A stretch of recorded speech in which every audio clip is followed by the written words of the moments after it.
With fans outraged over a recent show and more, this is Wrestling Rambles. My name is John, and you're watching the Wrestling Report.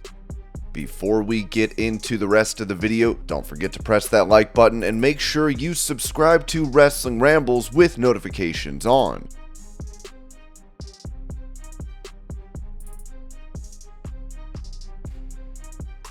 Revealing Vince McMahon initially disagreed with promoting the Austin 316 catchphrase for Stone Cold, former WWE writer Vince Russo said on the Wrestling Outlaws, "When Austin said it, Austin 316, on a Sunday, I immediately went back to the office on Monday and put it on the front of the magazine. Vince had to approve the magazine covers. When I brought it to Vince that day, he literally asked me, 'What is Austin 316?' And I said, 'Vince, he said that in the promo. It's money, bro. It's gonna be huge.' His exact words, 'Take it off. I don't get it.'"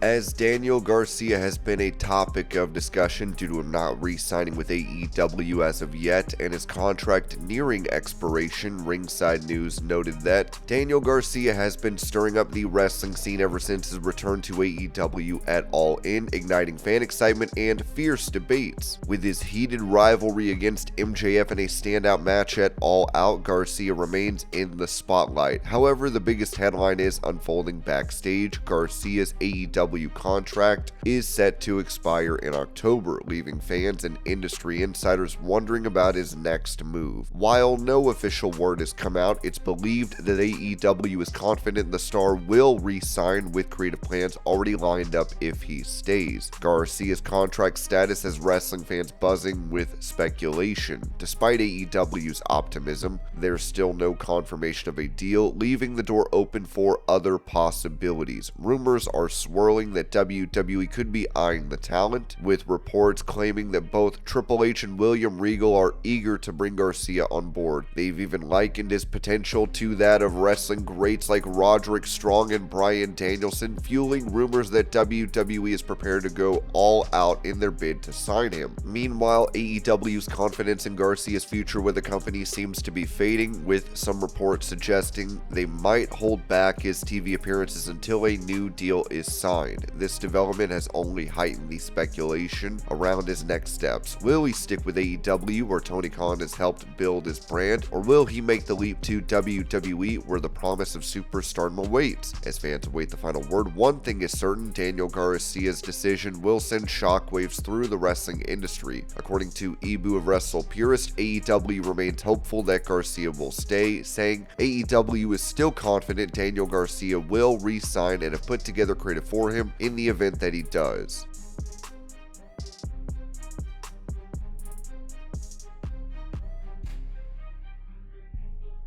Speaking of plans or lack thereof in AEW, Ringside News also said that Danhausen's recent absence from AEW programming has sparked speculation among fans regarding his future with the company. His cryptic social media post only fueled this speculation. The former Ring of Honor star has not appeared on AEW TV since December of last year, apart from a brief appearance alongside Orange Cassidy during a special Thanksgiving episode of AEW Dynamite. Despite his absence from AEW, Danhausen has remained active on the independent circuit, taking dates on the indies wherever he can. Naturally, there has been a lot of speculation about things. During Sean Ross Sapp's Backstage Report podcast on Fightful Select, the subject of Danhausen's place in AEW came up. It was stated that "I've heard of no plans of him coming back." It was reported in May that Danhausen is still under an AEW contract. At this time, however, it doesn't appear that he will show back up in Tony Khan's company unless something changes.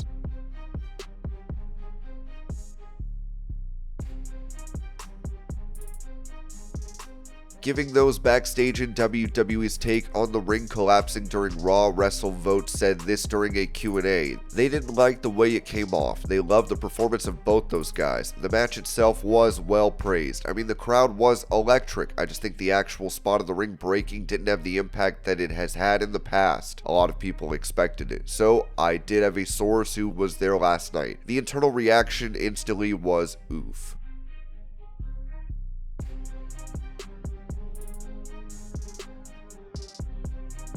Going over the TV PG rating still being present for NXT on the CW network, Ringside News wrote that speculation had been building regarding the TV rating for WWE NXT as the show made its debut on the CW network. Fans noticed a potential change when the CW listing suggested the program might be rated TV 14, causing some to wonder if NXT would adopt a more mature rating moving forward. However, once the show aired, it was confirmed that NXT remained rated TV PG despite the earlier listing. This decision led to Wrestle Rumors and confirmed that the program would continue under its previous rating.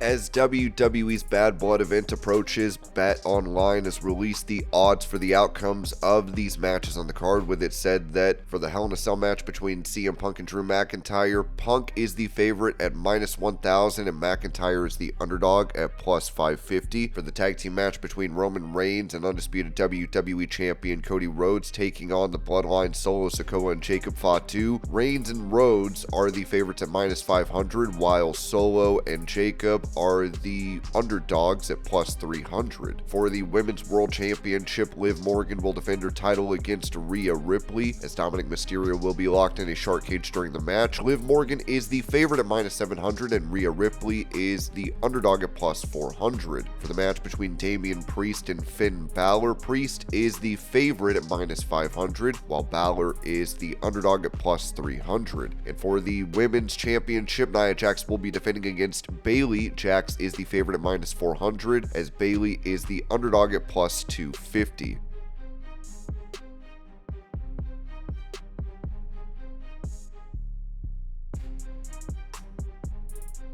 Bringing up WWE's perspective on Jey Uso becoming the Intercontinental Champion and possible plans for his brother Jimmy, WrestleVote said this during a Q&A session. They had expectations for Jey Uso and the reception that was going to be once he won a singles title. Those expectations were blown out of the water. They are thrilled with the reception for Uso at house shows. As far as merchandise, this past week they introduced a new Intercontinental title, which they were waiting to do with him. I can't see them going back right away as the Usos as a team. I could once Jimmy is ready for TV to come and aid his brother, but does that mean right away they're a tag team again and going for tag team gold? I wouldn't say right off the jump, no.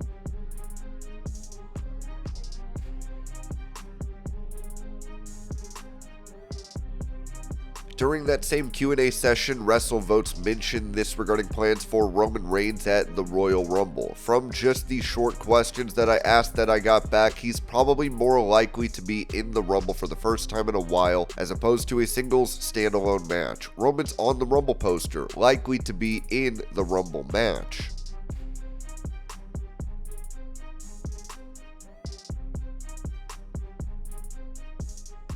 On the possibility of a feud for Randy Orton in WWE, Ringside News wrote that according to WrestleVotes during a recent Q&A on Sportskeeda Wrestle Binge with Joe Lowry, WWE is interested in setting up a marquee program between Randy Orton and LA Knight. The idea of pitting the veteran Orton against the rising star Knight has piqued the interest of WWE officials, with the potential for the two to engage in a meaningful rivalry. He's wanted. I can't say that he's wanted to. I know there's an interest in doing an LA Knight versus Randy Orton program at some point, WrestleVotes mentioned during the Q&A. While Orton and Knight have shared the ring before in multi-man matches and even teamed up on occasion, the two have never squared off in a one-on-one encounter.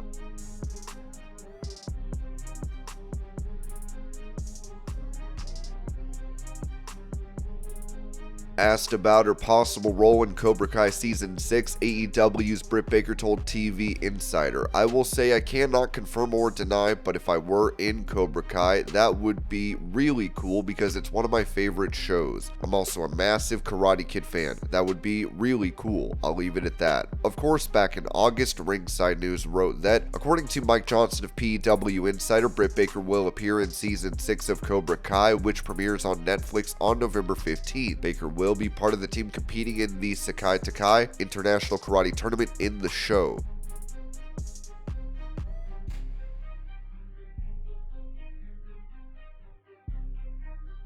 Talking about the future of AEW programming, president of the company, Tony Khan, said this ahead of Dynamite's 5-year anniversary show, telling Q93, "It's a great point. We are really excited about the future of AEW. I think I made it clear time after time that we plan to be here a very long time on TBS and TNT. We are looking to stay a long time, and based on our very collaborative and progressive discussions with TBS, I think it's safe to say that we will be on TBS for a long time to come."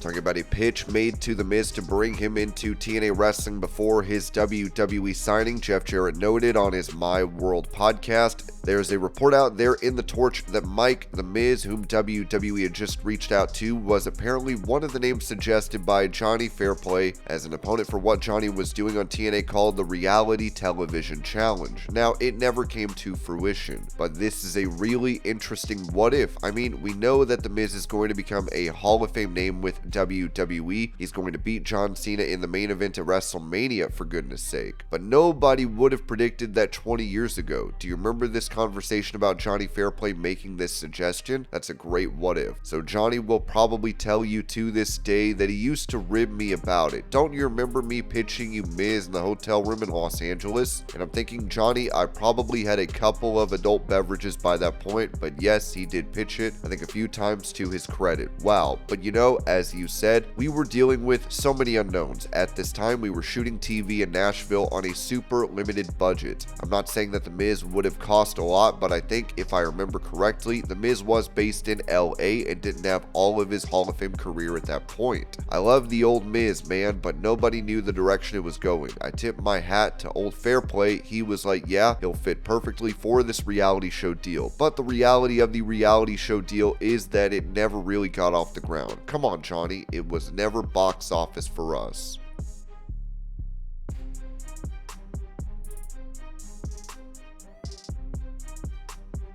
Reflecting on his career in pro wrestling and if he wants to step in the ring for a match in WWE, Adam Pearce said this to Chaotic Sports. "It's funny because wrestling fans today, especially the WWE Universe, it's like their jaws drop when I say that. Why don't you wrestle? I don't want to. I've had so many perfect days in the sun. I took so many bumps and I had the time of my life for 20 years, Pearce explained. He's walked many paths in pro wrestling, and while he's capable of stepping back in the ring if called upon, it's not something he's pursuing full time. If the time comes and they say, hey, we need you to have a match, brother, I will get my hands dirty, Pearce said.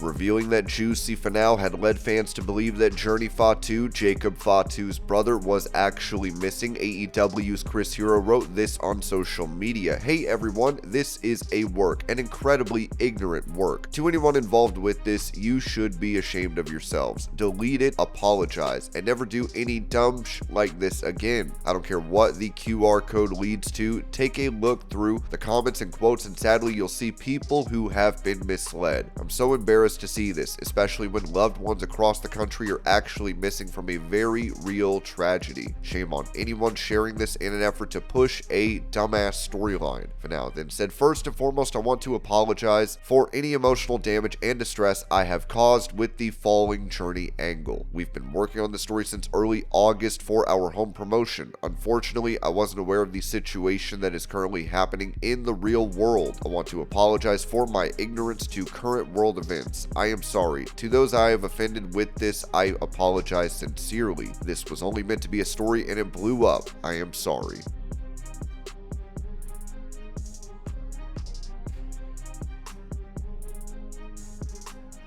It appears as though WWE is attempting to protect their intellectual property from being used by a star no longer with the promotion, as Ringside News noted that after arriving at AEW, Bryan Danielson admitted that he wasn't sure if he could use the yes chants in the company, but he started doing them towards the end of last year anyway. Danielson noted that he filed a trademark for the chants. However, WWE would then reach out to Danielson for the same. On September 30th, 2024, WWE submitted 2 trademark applications for yes, yes, yes. The first trademark covers entertainment services related to wrestling exhibitions and performances by professional wrestlers. It includes broadcast through television, radio, and the internet, along with providing wrestling news and information online. It also involves offering a sports entertainment website, organizing wrestling events and social gatherings for fan club members, and providing online newsletters and blogs about sports entertainment. The second trademark pertains to clothing and accessories, including tops,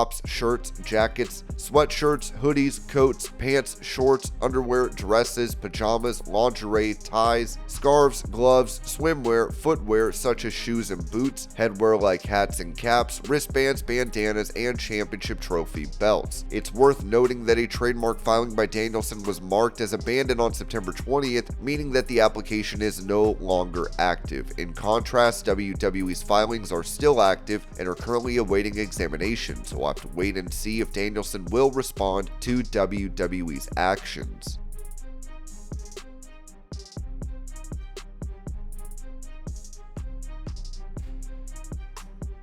As NXT held their initial show in the CW network, many seemingly had issues, as Steve Carrier of Ringside News wrote that a lot of fans in the comments pissed off because of the limited availability for CW network. I actually had to switch service providers from DirecTV to YouTube TV after realizing 8 minutes before the show started that the CW was not available. Fans then wrote, maybe next time you make it available on your website. Can we get it on the app? Apparently I have every channel except for the one NXT came on. Please have a live stream available, as it's not the same watching it the next day. Thanks. Millions don't have this channel. You should be worrying about making it stream-able for all of us. You're off to a rough start.